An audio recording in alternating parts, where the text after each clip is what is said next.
नमस्कार दोस्तों, इस वक्त की बड़ी खबर में आपको बता दें, मध्य प्रदेश उपचुनाव के लिए संघ और खुफिया विभाग की रिपोर्ट से भाजपा में खलबली मच गई है। क्या है पूरी खबर आपको बताएंगे। वहीं दूसरी बड़ी खबर में आपको बता दें, एमपी उपचुनाव की चर्चाओं के बीच क्या ज्योतिराज सिंधिया ने अपने ट्विटर प्रोफाइल से हटाया बीजेपी का टैग। जी हाँ, आपको इस खबर के बारे में विस्तार से बताएंगे। वहीं दूसरी तरफ आपको बता दें, अमित शाह की रैली से पहले बिहार एनडीए में खटपट है। भाजपा नीतीश कुमार को लेकर एनडीए के दिग्गज नेता ने बड़ा बयान दिया है। वहीं अगली बड़ी खबर में मेनका गांधी के खिलाफ मल्लपुरम में एफआईआर दर्ज कर लिया गया है। दोस्तों, क्या कुछ है पूरी खबर आपको विस्तार से बताएंगे, लेकिन इससे पहले अगर आपको भी लगता है कि क्या मध्य प्रदेश में होने वाले उपचुनाव में कांग्रेस 14 सीटें जीतकर सत्ता में वापसी करेगी या फिर क्या मध्य प्रदेश की सत्ता पर आसीन भाजपा बचे हुए 3 साल का कार्यकाल पूरा करेगी, अपनी राय कमेंट कर जरूर बताएं और इस वीडियो को लाइक और ज्यादा से ज्यादा शेयर करें। चलिए बढ़ते हैं पहली बड़ी खबर की तरफ। आपको बता दें, मध्य प्रदेश में होने वाले उपचुनाव को लेकर संघ और खुफिया विभाग की रिपोर्ट आई है, जिसमें भाजपा में खलबली मच गई है। जी हां, आपको बता दें कि मध्य प्रदेश में 24 सीटों पर होने वाले हैं और उपचुनाव को लेकर मध्य प्रदेश की सियासी सरगर्मियां तेज हो गई हैं। जहां एक तरफ कांग्रेस पार्टी इस उपचुनाव में ज्यादा से ज्यादा सीटें जीतने को लेकर लगातार अपनी मजबूत रणनीति बनाने में जुटी हुई है, वहीं दूसरी तरफ मध्य प्रदेश में सत्ताहीन भारतीय जनता पार्टी अपनी सरकार बचाने के लिए होने वाले उपचुनाव को लेकर तैयारियां तेज कर दी है। लेकिन इन सबके बीच ही संघ और खुफिया विभाग की 24 विधानसभा क्षेत्रों में पार्टी की जमीनी स्थिति को लेकर एक रिपोर्ट सामने आई है। इसमें भाजपा में खलबली मचा दी। मध्य प्रदेश की 24 सीटों पर होने वाले उपचुनाव में कांग्रेस के साथ ही बसपा ताल ठोक रही है। वहीं भारतीय जनता पार्टी भी होने वाले उपचुनाव को लेकर ताल ठोक रही है, लेकिन इनमें भाजपा के सामने ज्यादा से ज्यादा सीटें जीतकर सत्ता बचाने की चुनौती होगी। आपको बता दें, होने वाले उपचुनाव को लेकर 24 विधानसभा क्षेत्रों में पार्टी की जमीनी स्थिति को लेकर संघ और सरकार के खुफिया विभाग ने जो रिपोर्ट दी है, उनसे भाजपा में खलबली मचा दी। इस रिपोर्ट में कहा गया है कि जनता के रुख के अनुसार यहां हार जीत के जो स्थितियां बन रही हैं, उसमें भाजपा 24 में से मात्र 7 सीटें ही पूर्णतया से जीतने की स्थिति में है और कई सीटों पर भाजपा के असंतुष्टों और बसपा के मैदान में कूदने से चतुष्कोणीय मुकाबले के हालात हैं। संघ और खुफिया विभाग की रिपोर्ट में जिन सीटों पर भाजपा की जीत की संभावना बताई गई है, उसमें कसाना की सुमावली, मेहगांव, ग्वालियर, डबरा, अनूपपुर, आगरा और दत्ती गांव की बदनवार सीटें शामिल हैं। वहीं 17 सीटों पर कांटे के मुकाबले की संभावना बताई गई है। संघ को सौंपी गई रिपोर्ट में कांग्रेस के कब्जे में रही जौरा, मुरैना, ग्वालियर सहित 16 सीट पर भाजपा की स्थिति चिंतनीय है। रिपोर्ट में इसके पीछे का कारण यह बताया गया कि इन क्षेत्रों में उम्मीदवार के खिलाफ माहौल है। आपको बता दें कि पिछले दिनों मध्य प्रदेश के पूर्व मुख्यमंत्री कमलनाथ ने यह दावा कर चुके हैं कि हम मध्य प्रदेश में होने वाले 24 सीटों पर उपचुनाव में से 20 से 22 सीटें जीतेंगे और फिर देखेंगे कि मध्य प्रदेश में कैसे शिवराज सरकार रह पाएगी। दरअसल एमपी में होने वाले उपचुनाव के नतीजे से ही तय होंगे कि प्रदेश में किसकी सरकार होगी। चुनाव के नतीजे जिसके पक्ष में आएंगे वही एमपी में राज करेगा। कांग्रेस फिर से सत्ता में वापसी के लिए उपचुनाव को सुनहरे मौके के रूप में देख रही है। यह सुनहरा मौका हाथ में तभी आएगा जब उपचुनाव वाले सीटों से कांग्रेस के उम्मीदवार जीत कर आएंगे। बढ़ते दूसरी बड़ी खबर की तरफ। आपको बता दें, एमपी उपचुनाव की चर्चाओं के बीच ज्योतिराज सिंधिया अपने ट्विटर प्रोफाइल से बीजेपी टैग हटा दिया है। जी आपको बता दें, मध्य प्रदेश में अगले कुछ महीनों में होने वाले उपचुनाव को लेकर बीजेपी और कांग्रेस में जहां सियासी घमासान जोरों पर, वहीं कहा जा रहा है कि प्रदेश में बीजेपी को बड़ा झटका लग सकता है। कहा जा रहा है कि पिछले दिनों कांग्रेस छोड़कर बीजेपी में शामिल हुए ज्योतिराज सिंधिया ने अपने ट्विटर अकाउंट से बीजेपी शब्द हटा लिया है। ज्योतिराज सिंधिया ने अपने ट्विटर अकाउंट से बीजेपी शब्द हटाकर इसकी जगह पब्लिक सर्वेंट लिखा है। ज्योतिराज सिंधिया द्वारा कथित अपने ट्विटर अकाउंट से बीजेपी शब्द हटाकर पब्लिक सर्वेंट लिखने के बाद चर्चा बाजार गर्म हो गया है। लोग तरह तरह के कयास लगा रहे हैं। ज्योतिराज सिंधिया ने ट्विटर प्रोफाइल की चर्चा जोर जोर से हो रही है। सोशल मीडिया पर उनके ट्विटर प्रोफाइल से बीजेपी हटाने की चर्चा पर जंग छिड़ी हुई है। दरअसल कुछ मीडिया रिपोर्ट्स का कहना है कि कुछ महीने पहले कांग्रेस छोड़कर भारतीय जनता पार्टी का दामन छोड़ने वाले कद्दावर नेता ज्योतिराज सिंधिया ने कथित तौर पर अपने ट्विटर अकाउंट से बीजेपी शब्द को हटा दिया है। इसकी जगह उन्होंने पब्लिक सर्वेंट लिखा है। हालांकि कुछ की माने तो सिंधिया कभी भी अपनी ट्विटर प्रोफाइल में बीजेपी का जिक्र किया ही नहीं था। उन्होंने हमेशा खुद को पब्लिक सर्वेंट ही बताया है। वहीं दूसरी तरफ कहा जा रहा है कि उन्होंने बीजेपी शब्द हटा लिया है। बहरहाल इस चर्चा पर बीजेपी या खुद सिंधिया की तरफ से अभी किसी तरह का प्रक्रिया नहीं आया है। आपको बता दें कि बीजेपी ने उपचुनाव में ज्योतिराज सिंधिया समर्थक सभी 22 विधायकों को टिकट देने का वादा किया है, लेकिन इसमें परेशानी आ रही है। कई सीटों पर पार्टी को अपने पुराने नेताओं की बगावत देखने को मिल रही है। आठ पिपल्या में दीपक जोशी हो या फिर ग्वालियर पूर्व में कांग्रेस में शामिल हो चुके बालेंदु शुक्ला, पार्टी के लिए अपने नेताओं को मानना मुश्किल हो रहा है। कुछ सीटों पर सिंधिया समर्थक पूर्व विधायक की जीत को लेकर सहज भी बातें सामने आ रही। वहीं सिंधिया और उनके समर्थक की तरफ से अभी तक किसी तरह के असंतोष की खबर सामने नहीं आई, लेकिन दबी जुबान में लोग सिंधिया को कमतर आंकने की बात कर रहे हैं। यदि सिंधिया प्रोफाइल से भाजपा हटाने के दावा सच है तो इसे सिंधिया का राजनीतिक दबाव माना जा सकता है, खास तौर से इसलिए क्योंकि कांग्रेस से पहले इन्होंने अपनी प्रोफाइल से पार्टी का नाम हटा लिया था। वहीं बढ़ते हैं अगली बड़ी खबर की तरफ। आपको बता दें, अमित शाह की रैली से पहले बिहार एनडीए में खटपट। जी हां, आपको बता दें, केंद्रीय गृह मंत्री और बीजेपी के वरिष्ठ नेता अमित शाह की रविवार को शाम बिहार में डिजिटल रैली है। इसके जरिए अमित शाह पार्टी कार्यकर्ताओं के बीच चुनावी आगाज करने जा रहे हैं और उन्हें बूथ लेवल तक तैयारी करने का संदेश देने जा रहे हैं। लेकिन इस बीच बिहार एनडीए के एक बड़े घटक दल लोक जनशक्ति पार्टी के राष्ट्रीय अध्यक्ष चिराग पासवान ने एक बयान देकर खलबली मचा दी। लोक जनशक्ति पार्टी के राष्ट्रीय अध्यक्ष चिराग पासवान ने शुक्रवार को बिहार की राजनीति में अपने एक बयान में बिहार विधानसभा चुनाव में एनडीए का नेतृत्व किसके हाथ में होगा यह भाजपा तय करेगी कहकर फिर से अटकलों का बाजार तेज कर दिया है। इस बयान के कई अर्थ दिल्ली से पटना तक निकाले जा रहे हैं। बिहार एनडीए के कई नेताओं का कहना है कि भाजपा के वरिष्ठ नेता और केंद्रीय गृह मंत्री रविवार की शाम को डिजिटल रैली के माध्यम से पार्टी कार्यकर्ताओं को संबोधित करने जा रहे हैं, जिसमें नीतीश के नेतृत्व पर मुहर लगाना एक औपचारिकता मात्र है। ऐसे में एक बयान आना बेतुका लगता है। दूसरी तरफ कुछ नेता मानते हैं कि चिराग ने यह बयान जानबूझकर भाजपा के इशारे पर दिया है। जहां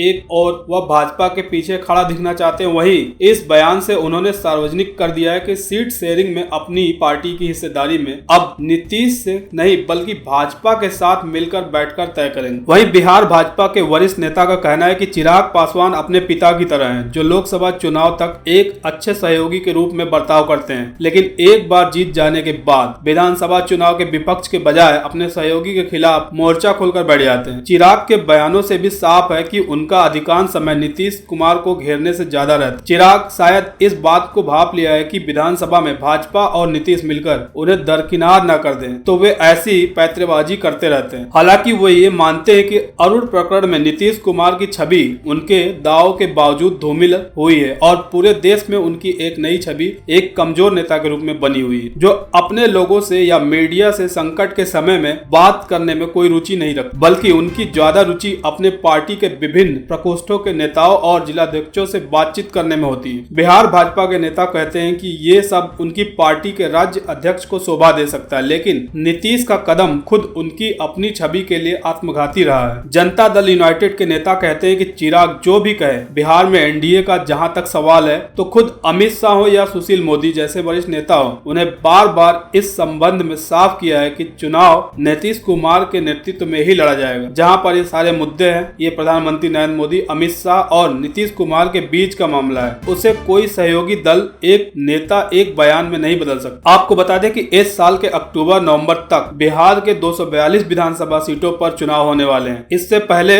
प्रदेश की सियासी सरगर्मियां तेज हो गई हैं। बढ़ते अगली बड़ी खबर की तरफ। आपको बता दें, राहुल ने फिर लॉकडाउन को बताया फेल, कहा राज्यों को उनके हाल पर छोड़ रहा है केंद्र। जी आपको बता दें, कांग्रेस नेता राहुल गांधी ने गुरुवार को कोरोना वायरस संकट के बीच उद्योगपति राजीव बजाज से कई मामले पर बातचीत की। लॉकडाउन होने के बाद देश में रोजगार का संकट पैदा हुआ है। इस मामले पर दोनों के बीच बातचीत हुई। इस दौरान राहुल गांधी ने एक बार फिर लॉकडाउन को फेल करार दिया है और कहा है कि जब तक ऊपर से नीचे ऑर्डर होते रहेंगे तब तक स्थिति मुश्किल ही बनी रहेगी। राजीव बजाज के साथ बातचीत में राहुल गांधी ने कहा कि जब कोरोना संकट आया तो हमने कांग्रेस पार्टी के अंदर एक गंभीर चर्चा की। राहुल बोले कि हमारी चर्चा ये हुई कि राज्यों को ताकत देनी चाहिए और केंद्र सरकार को पूरा समर्थन देना चाहिए। केंद्र को रेल फ्लाइट पर काम करना चाहिए था, लेकिन सीएम और डीएम को जमीन पर लड़ाई लड़नी चाहिए थी। कांग्रेस नेता ने एक बार फिर दोहराया कि मेरे हिसाब से लॉकडाउन फेल है और अब केस बढ़ रहे हैं। अब केंद्र सरकार पीछे हट रही है और कह रही है कि राज्य संभाल ले। भारत ने 2 महीनों का पॉज बटन दबाया और अब वो कदम उठा रहा है जो पहले दिन लेना था। प्रवासी मजदूरों के मसले पर राहुल गांधी बोले कि मुझे समझ नहीं आ रहा है कि सरकार लोगों के साथ ऐसा क्यों कर रही है। राजनीति को भूलिए, लेकिन इस वक्त लोगों को पैसा देने की जरूरत है। कांग्रेस ने कहा कि लॉकडाउन के बीच उनकी कई बार सरकार में काम करने वाले लोगों से हुई। राहुल बोले कि सरकार के व्यक्ति ने मुझसे कहा है कि इस वक्त चीन के मुकाबले भारत के सामने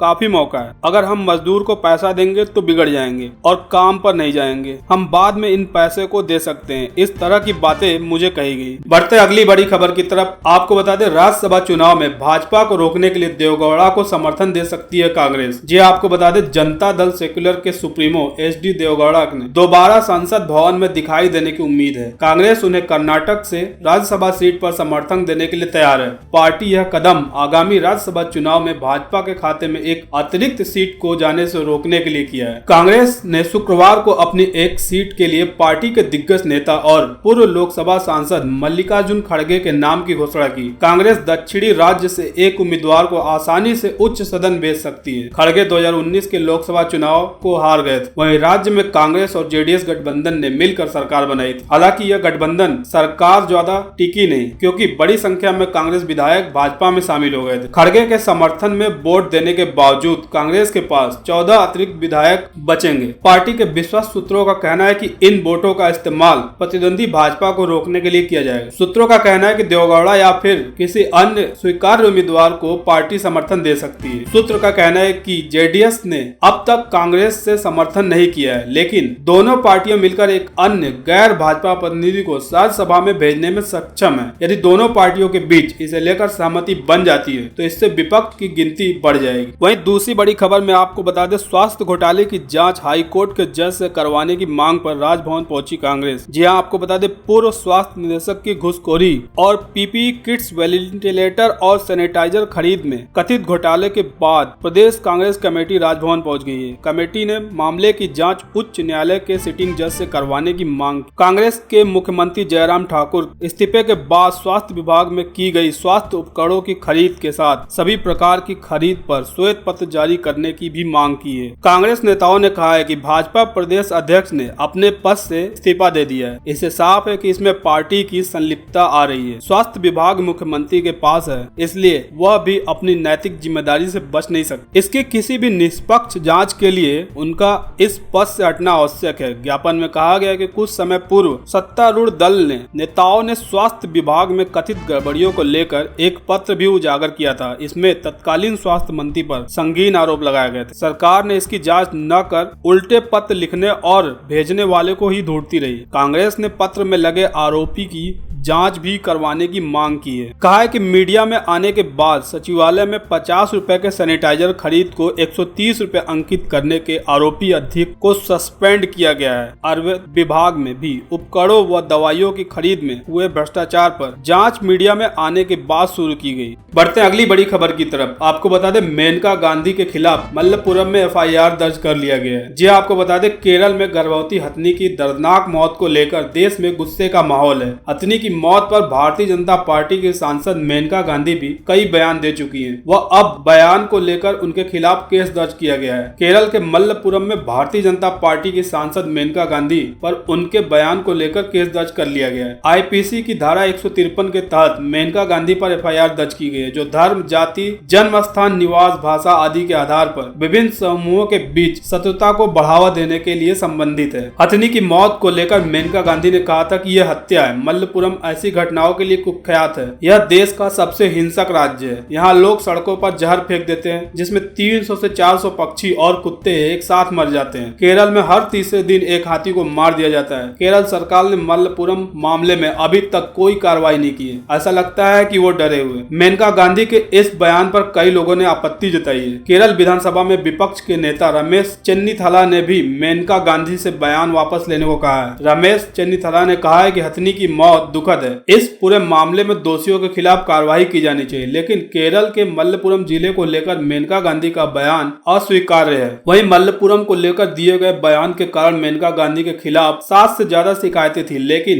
एक शिकायत आधार पर मामला दर्ज किया गया है। बढ़ते हैं अगली बड़ी खबर की तरफ। आपको बता दें, इटली को पछाड़कर सबसे अधिक प्रभावित छठा देश भारत बन गया है। जी हां, आपको बता दें, भारत इटली को पीछे छोड़कर कोरोना वायरस वैश्विक महामारी से सबसे बुरी तरीके से प्रभावित दुनिया का छठा देश बन गया है। अमेरिका की जॉन्स हॉपकिंस विश्वविद्यालय के आंकड़ों के मुताबिक अमेरिका, ब्राजील, रूस, स्पेन और ब्रिटेन के बाद कोरोना वायरस से सर्वाधिक प्रभावितों की सूची में भारत अब छठे स्थान पर आ गया है। देश में पिछले 24 घंटे में सबसे ज्यादा 9,887 नई मरीज सामने आए और इसी के साथ टोटल संख्या 2,36,000 के पास पहुंच गया है। भारत में शनिवार सुबह 8 बजे तक पिछले 24 घंटे में कोरोना वायरस के कारण 294 मरीजों ने दम तोड़ दिया है, जिसके बाद मृतकों की संख्या 6,642 हो गई है। हालांकि जब तक आप ये वीडियो देख रहे होंगे तब तक हो सकता है कि ये आंकड़े बढ़ चुके होंगे। केंद्रीय स्वास्थ्य मंत्रालय ने बताया कि देश में 1,15,942 संक्रमित मरीजों का उपचार चल रहा है, जबकि 1,14,072 लोग स्वस्थ हो चुके हैं और एक मरीज देश से बाहर जा चुका है। स्वास्थ्य मंत्रालय एक वरिष्ठ अधिकारी ने कहा कि अब तक 48% मरीज स्वस्थ हो चुके हैं। संक्रमण के मामले में विदेशी नागरिक भी शामिल है।